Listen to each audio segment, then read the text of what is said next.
Hola, ¿cómo está? Muy Hello, bien. everybody. Oh, no, Welcome it's to our good. channel. We are live. Hey. What's good? As you can see, Mercedes and I are in two different places. I gotta see where the camera's at. La, la, la, la, la. And we are actually mid traveling for me, and Mercedes is officially at LCU, which is amazing. Yeah. We're so excited for her. And she had Crazy. orientation today, and then we dropped her off to get a couple cute pictures, and then we dipped. So we are now in the middle of Kansas, uh, You are. six and a Yeah. half hours away from Mercedes now. But it's good, and I only cried a little bit, as far as anyone else Yeah. knows. And we're still going to do our Bible study tonight because I feel like that's what we're called to do. But I will say there were some really cool, interesting things that happened this morning when I was starting to get all emotional and like, no, Sadie, don't leave. Oh, It was so interesting because some random I lady feel like we drove may have up. lost. No, I'm still here. I'm Okay, my clearly end here. just froze. Okay. Okay, well, if I don't know what to tell you, I'm in a hotel, so if I freeze Yeah, and stuff, I don't huh? know if it froze my Okay, end or yours. So, okay, sorry, it's continue. not frozen at all on my end, so. Okay. Anyway, so yeah, so anyways, it was interesting because there was a lady that drove up to her school, and her school is really awesome. They're very on fire for the Lord, and like if you ever feel called to go and become an evangelist in that way, and be more confident in your faith and you want to learn how to do that with a really strong group of people, I would say Lifestyle Christianity University is one of the best places to go for that. And they're very on fire for the Lord. They have amazing, amazing people a part of it, and it's for every age group. So it's great. But they've made such a welcoming environment that this lady drove up to that school and she was in like panic mode. And apparently, no one else was outside because we were just taking some pictures and giving hugs and stuff like that. And she was looking for someone to pray for her. And we just happened to be there. So it was just really a cool moment because it was like in the midst of Sadie and I getting emotional and being sad and starting to go through our thing, it was like God interrupted that and showed us how important that it isn't the end. It's actually He's leading Sadie and I specifically into this new role. And it wasn't to get sad, it was actually to be excited and rooted in what He's doing. And it was a really cool, interesting interruption / reminder for that. So it was pretty fun. Got to pray over her, and her name's Virginia. If anybody wants to pray for her, she's dealing with some stuff, and I think she'd appreciate that. And I don't know if you can hear my dad sneezing in the background, but no, Did Sadie, it freeze on you're your end there? or what happened? No, you're Hello? not frozen. Did I freeze? Hello? No, you just stopped I think responding. it's freezing on my end at some point. Oh Here, boy, what are you hold on. thinking?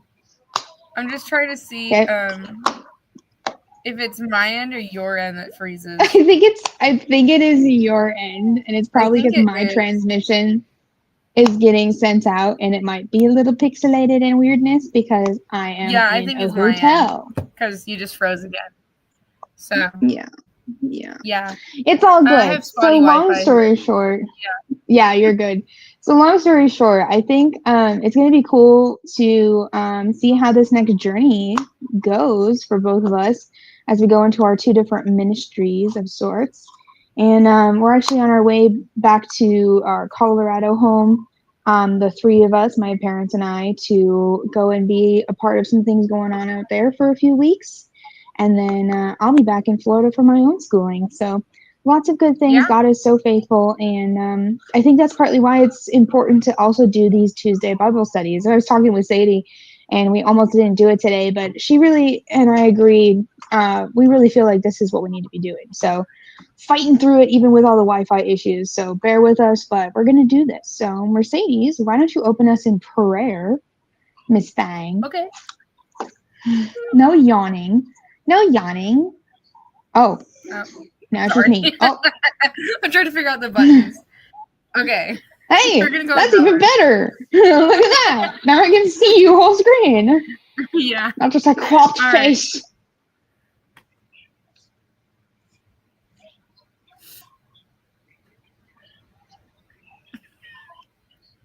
All right. Thank you, Lord, so much for this wonderful day and blessing us with the ability to get together, read your word, and just come and grow closer as siblings in Christ, Lord.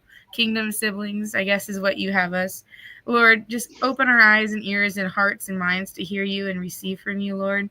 And just give us clarity, Lord, as we dive deeper into relationship with you. In Jesus' name, amen. Amen. All right. Well, Mercedes, you pulled up our reading for today. I think we're going to read 4 chapters in Judges. And Sorry.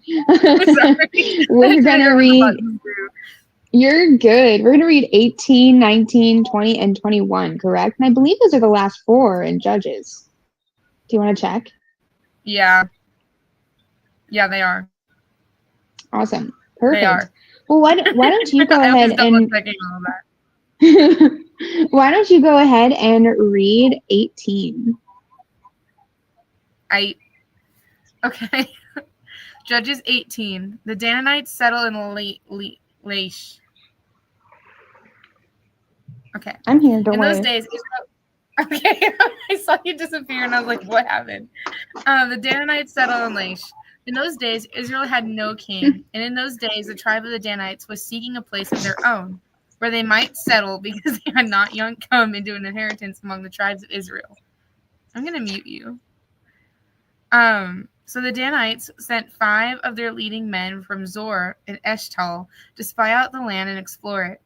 These men represented all the Danites. They told them, "Go, explore the land." So they entered the hill country of Ephraim and came to the house of Micah, where they spent the night. When they were near Micah's house, they recognized the voice of the young Levite. So they turned in there and asked him, "Who brought you here? What are you doing in this place? Why are you here?" He told them what Micah had done for him, and said, "He has hired me, and I am his priest." Then they said to him, "Please inquire of God to learn whether our journey will be successful." The priest answered them, "Go in peace. Your journey has the Lord's approval." So the 5 men left and came to Laish, where they saw that the people were living in safety, like the Sidonians, at peace and secure. And since their land lacked nothing, they were prosperous. Also, they lived a long way from the Sidonians and had no relationship with anyone else. When they returned to Zorah and Eshtal, their fellow Danites asked them, "How did you find things?" They answered, "Come on, let's attack them. We have seen the land and it is very good. Aren't you going to do something? Don't hesitate to go there and take it over. When you get there, you will find an unsuspecting people and spacious land that God has put into your hands, a land that lacks nothing whatever." Then 600 men of the Danites, armed for battle, set out from Zorah and Eshtal. On their way, they set up camp near Kiriath-Jearim in Judah. This is why the place west of Kiriath-Jearim is called Manaah, Dan, to this day. My God. From there, they went on to the hill country of Ephraim and came to Mahanadan. Mahanadan. Mahanadan. Mahanadan. I think I'm slightly delayed, so my commentary is like coming in the middle of you talking. Sorry, but it's okay. It's funny. It's okay. It was just funny because all of a sudden, like mid-sentence, Mahanadan. Right. Meanwhile, for me, I'm literally in the middle of commentating on it while you're talking about it. But it's like, Mahanadan. Mahanadan. Mahanadan, you know? Yeah. Mahana. Continue, Then, sorry. You're good. Then the 5 men who had spied out the land of Laish set out to their fellow Danites. Said to their fellow Danites, my golly, "Do you know that one of those houses has an ephod, some household gods, and an image overlaid with silver? Now you know what to do." So they turned in there and went to the house of the young Levite at Micah's place and greeted him. The 600 Danites, armed for battle, stood at the entrance of the gate. The 5 men who had spied out the land went inside and took the idol, the ephod, and the household gods, while the priest and the 600 armed men stood at the entrance of the gate. When the 5 men went into Micah's house and took the idol, the ephod, and the household gods, and the priest said to them, "What are you doing?" They answered him, "Be quiet, don't say a word. Come with us and be our father and priest. Isn't it better that you serve a tribe and clan in Israel as priest rather than just one man's household?" The priest was very pleased. He took the ephod, the household gods, and the idol and went along with the people. Putting their little children, their livestock, and their possessions in front of them, they turned away and left. When they had gone some distance from Micah's house, the men who lived near Micah were called together and overtook the Danites. As they shouted after them, the Danites turned and said to Micah, "What's the matter with you that you called out your men to fight?" He replied, "You took the gods I made, my priest, and went away. What else do I have? How can you ask, 'What's the matter with you?'" The Danites answered, "Don't argue with us, or some of the men may get angry and attack you, and you and your family will lose your lives." So the Danites went their way, and Micah, seeing that they were too strong for him, turned around and went back home. When they took what Micah had made and his priest and went to Laish against the people at peace and secure, they attacked them with the sword and burned down their city. There was no one to rescue them because they lived a long way from Sidon and had no relationship with anyone else. The city was in a valley near Beth Rehob. The Danites rebuilt the city and settled there.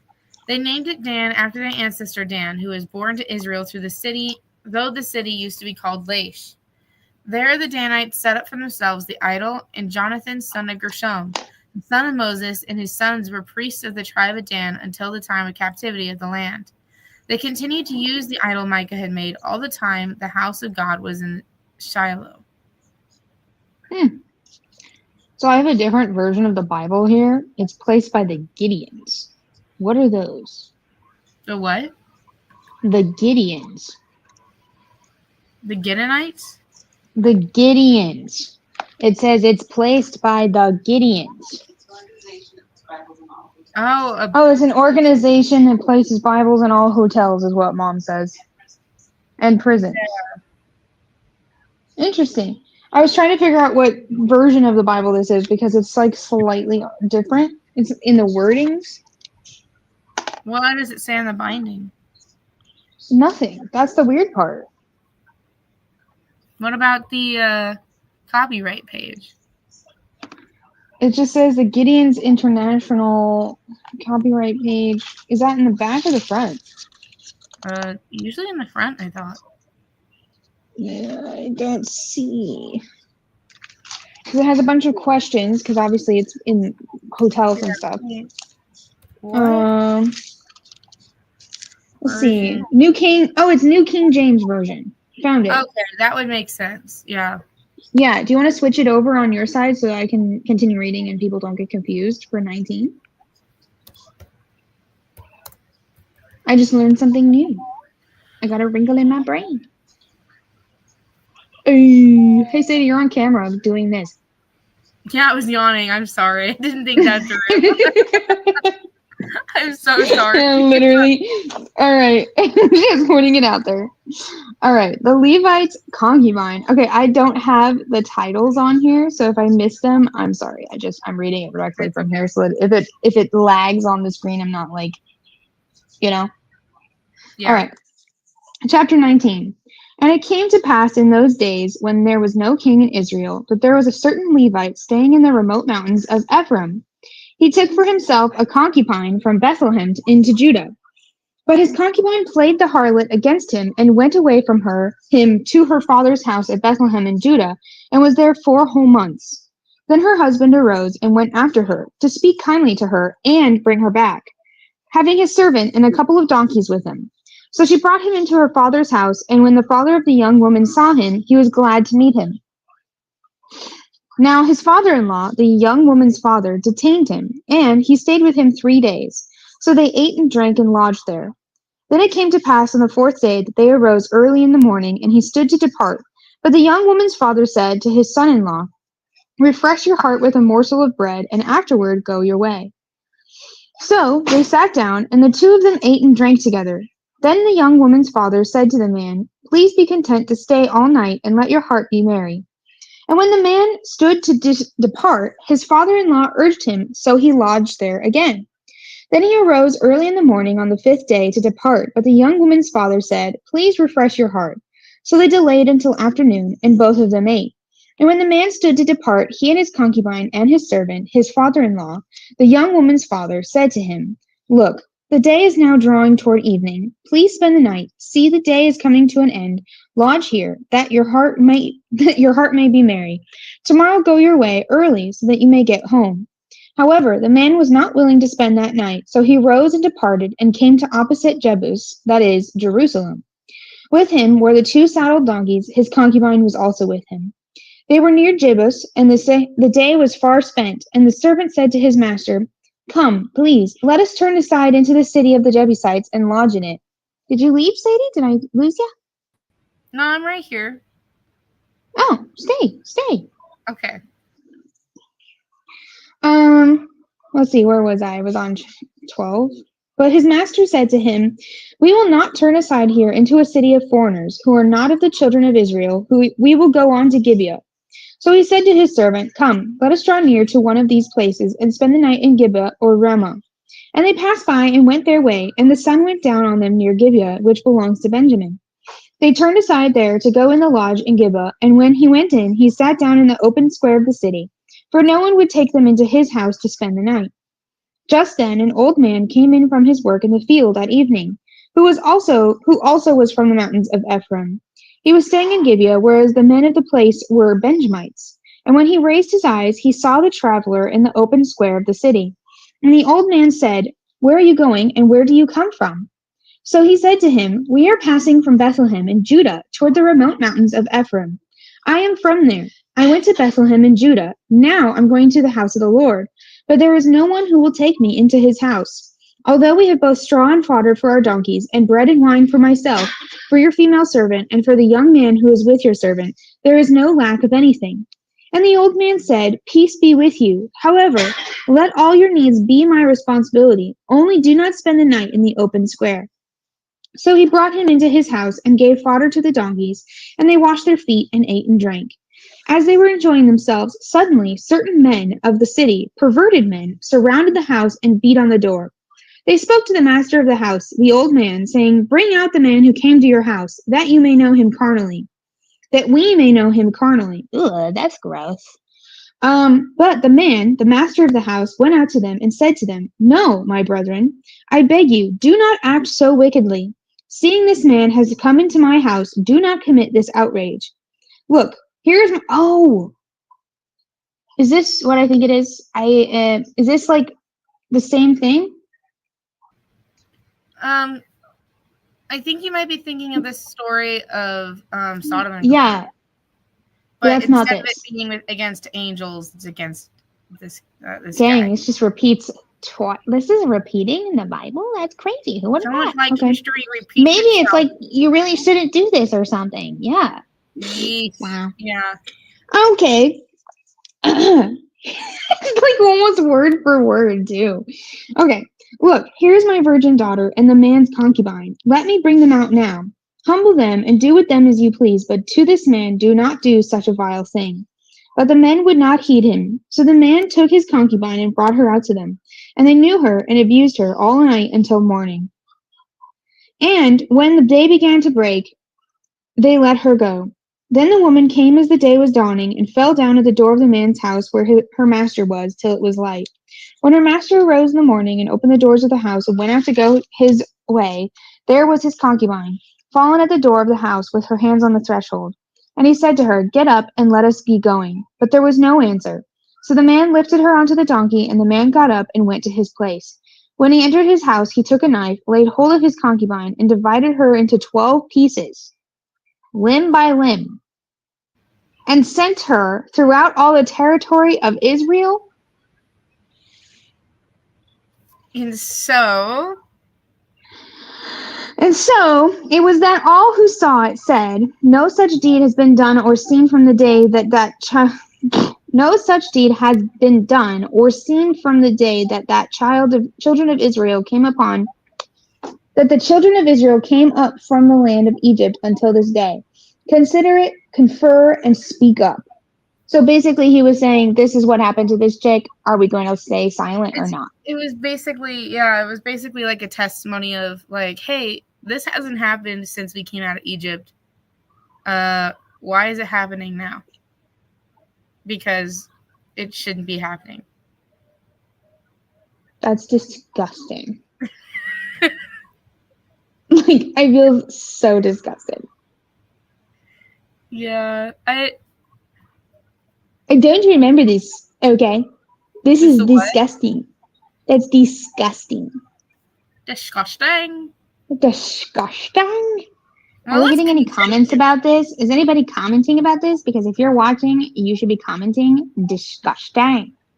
Disgusting. Disgusting. I All right, Sadie, go ahead. okay. Judges 20. All right. Israel's war with the Benjamites. So all the children of Israel came out from Dan to Beersheba, as well as from the land of Gilead, and the congregation gathered together as one man before the Lord at Mizpah. And the leaders of all the people, all the tribes of Israel, presented themselves in the assembly of the people of God, 400,000 foot soldiers who drew the sword. Now the children here, yeah. Now the children of Benjamin heard that the children of Israel had gone up to Mizpah. When then the children of Israel said, "Tell us, how did this wicked deed happen?" So the Levite, the husband of the woman who was murdered, answered and said, "My concubine and I went into Gibeah, which belongs to Benjamin, to spend the night. And the men of Gibeah rose against me and surrounded the house at night because of me. They intended to kill me, but instead they ravished my concubine so that she died. So I took hold of my concubine, cut her in pieces, and sent her throughout all the territory of the inheritance of Israel, because they committed lewdness and outrage in Israel. Look, all all of you are children of Israel. Give your advice and counsel here and now." So all the people arose as one man, saying, "None of us will go to his tent, nor will any turn back to his house. But now this is the thing which we will do to Gibeah. We will go up against it by lot. We will take 10 men out of every 100 throughout all the tribes of Israel, 100 out of every 1,000, and 1,000 out of every 10,000, to make provisions for the people, that when they come to Gibeah and Benjamin, they may repay the vileness that they have done in Israel." So all the men of Israel were gathered against the city, united together as one man. Then the tribes of Israel sent men through all the tribes of Benjamin, saying, "What is this wickedness that has occurred among you? Now, therefore, deliver up the men, the perverted men who were in Gibeah, that we may put them to death and remove the evil from Israel." But the children of Benjamin would not listen to the voice of their brethren, the children of Israel. Instead, the children of Benjamin gathered together from their cities of Gibeah to go to battle against the children of Israel, and from their cities all that time, the children At of that time. thank you, the children of Benjamin numbered 26,000 men who drew the sword, besides the inhabitants of Gibeah, who numbered 700 select men. Among all of this, people were 700 select men who were left-handed. Everyone could sling a stone at a hair's breadth and not miss. Now, besides Benjamin, the men of Israel numbered 400,000 men who drew the sword. All of these were men of war. Then the children of Israel arose and went up to the house of God to inquire of God. They said, "Which of us shall go up first to battle against the children of Benjamin?" The Lord said, "Judah first." So the children of Israel rose in the morning and encamped against Gibeah. And the men of Israel went out to battle against Benjamin. And the men of Israel put themselves in battle array to fight against them at Gibeah. Then the children of Benjamin came out to Gibeah, and on that day cut down to the ground 22,000 men of Israelites. And the people, that is, the men of Israel, encouraged themselves and again formed the battle line at the place where they had put themselves in array on the first day. Then the children of Israel went up and wept before the Lord until evening, and asked counsel of the Lord, saying, "Shall I again draw near for battle against the children of my brother Benjamin?" And the Lord said, "Go up against him." So the children of Israel approached the children of Benjamin on the second day. And Benjamin went out against them from Gibeah on the second day, and cut down to the ground 18,000 more of the children of Israel. All these drew the sword. Then all the children of Israel, that is, all the people, went up and came to the house of God and wept. They sat there before the Lord and fasted that day until evening, and they offered burnt offerings and peace offerings before the Lord. So the children of Israel inquired of the Lord. The ark of the covenant of God was there in those days, and Phinehas the son of Eleazar, the son of Aaron, stood before it in those days, saying, Shall I yet again go out to battle against the children of my brother Benjamin, or shall I cease? And the Lord said, Go up, for tomorrow I will deliver them into your hand. Then Israel set men in ambush all around Gibeah, and the children of Israel went up against the children of Benjamin on the third day, and put themselves in battle array against Gibeah. As at the other times, so the children of Benjamin went out against the people, and were drawn away from the city. They began to strike down and kill some of the people, as at the other times, in the highways, one of which goes up to Bethel, and the other to Gibeah, and in the field about 30 men of Israel. And the children of Benjamin said, They are defeated before us, as at first. But the children of Israel said, Let us flee and draw from them away from the city of the highways. So all the men of Israel rose from their place and put themselves in battle array at Baal Tamar. Then Israel's men in ambush burst forth from their position in the plain of Gibeah, and 10,000 select men from all Israel came against Gibeah, and the battle was fierce. But the Benjamites did not know that disaster was upon them. The Lord defeated Benjamin before Israel, and the children of Israel destroyed that day 25,100 Benjamites. All these drew the sword. So the children of Benjamin saw that they were defeated. The men of Israel had given ground to the Benjamites, because they relied on the men in ambush whom they had set against Gibeah. And the men in ambush quickly rushed up Gibeah. The men in ambush spread out and struck the whole city with the edge of the sword. Now the appointed signal between the men of Israel and the men in ambush was that they would make a great cloud of smoke rise up from the city, whereupon the men of Israel would turn in battle. Now Benjamin had begun to strike and kill about 30 of the men of Israel. For they said, Surely they are defeated before us, as in the first battle. But when the cloud began to rise from the city in a column of smoke, the Benjamites looked behind them, and there was the whole city going up in smoke to heaven.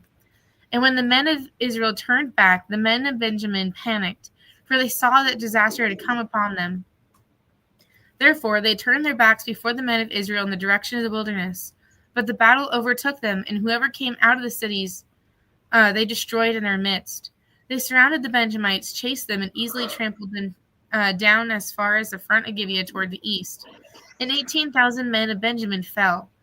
All of these were men of valor. Then they turned and fled toward the wilderness to the rock of Rimmon, and they cut down 5,000 of them on the highways. Then they pursued them relentlessly up to Gidom, and killed 2,000 of them. So all who fell of Benjamin that day were 25,000 men who drew the sword. All of these were men of valor. But 600 men turned and fled towards the wilderness to the rock of Rimmon, and they stayed at the rock of Rimmon for 4 months. And the men of Israel turned back against the children of Benjamin, and struck them down with the edge of the sword. From every city, men and beasts, all who were found. They also set fire to all the cities they came to. Wow, that's crazy. I kind of like the King James version as far as like how it's talking about this battle, because it's a little easier for me to follow. Because I think we read this with Allie a few months back, and we like the new NIV, New International Version. It describes it fine, but like I feel like this one just gives a little more description, and I appreciate that. Yeah, it was nice. So, chapter 21, yours says, Wives provided for the Benjamites. So, now the men of Israel had sworn an oath at Mizpah, saying, None of us shall give his daughter to Benjamin as a wife. Then the people came to the house of God and remained there before God till evening. They lifted up their voices and wept bitterly, and said, O Lord God of Israel, why has this come to pass in Israel, that today there should be one tribe missing in Israel? So it was on the next morning that the people rose early and built an altar there, and offered burnt offerings and peace offerings. The children of Israel said, who is there among all the tribes of Israel who did not come up with the assembly to the Lord? For they had made a great oath concerning anyone who had not come up to the Lord at Mizpah, saying, He shall surely be put to death. And the children of Israel grieved for Benjamin their brother, and said, One tribe is cut off from Israel today. What shall we do for wives for those who remain, seeing we have sworn by the Lord that we will not give them our daughters as wives? And they said, What one is there from the tribes of Israel who did not come up to Mizpah to the Lord? And in fact, no one had come to the camp from Jabesh Gilead to the assembly. For when the people were counted, indeed, not one of the inhabitants of Jabesh Gilead was there.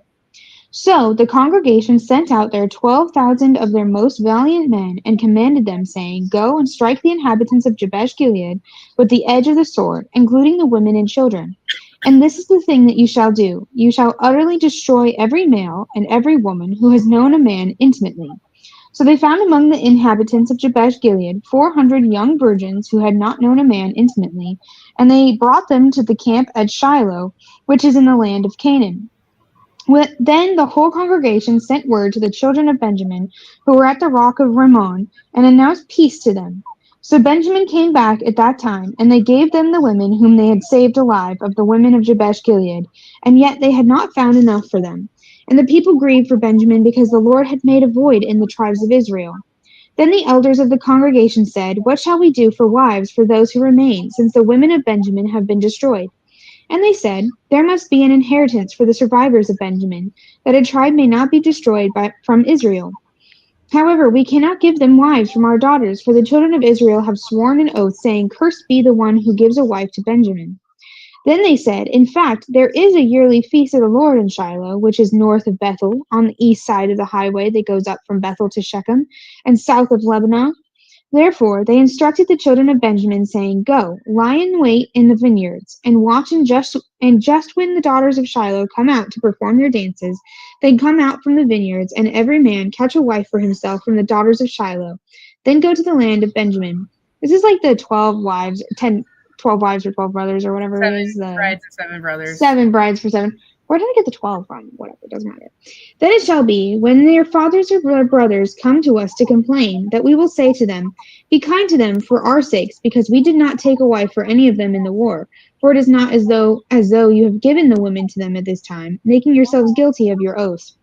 And the children of Benjamin did so. They took enough wives for their number from those who danced and whom they caught.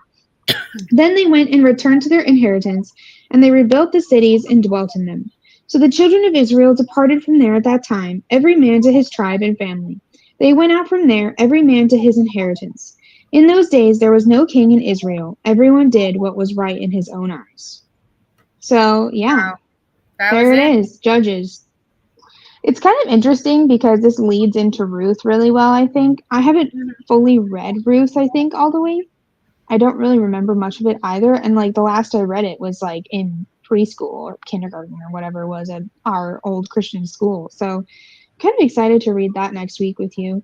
That was what I I love wanted to read last week. So I'm excited.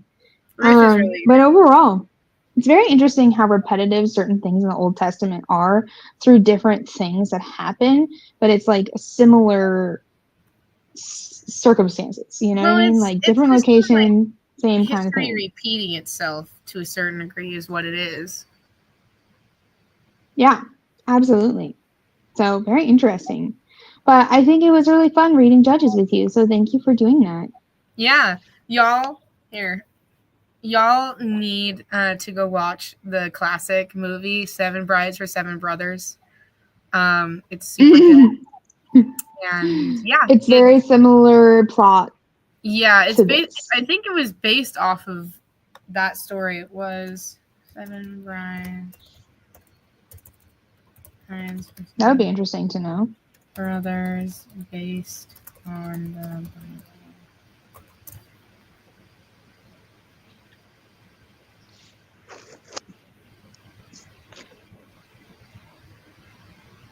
It doesn't say it's explicitly uh, tied to the story, but it goes along the lines of a lot of Bible stories. It's really good. I agree. Well, thank you, Mercedes, and thank you guys so much for watching. Make sure to like and subscribe. Go to our Instagram page, kingdom.siblings.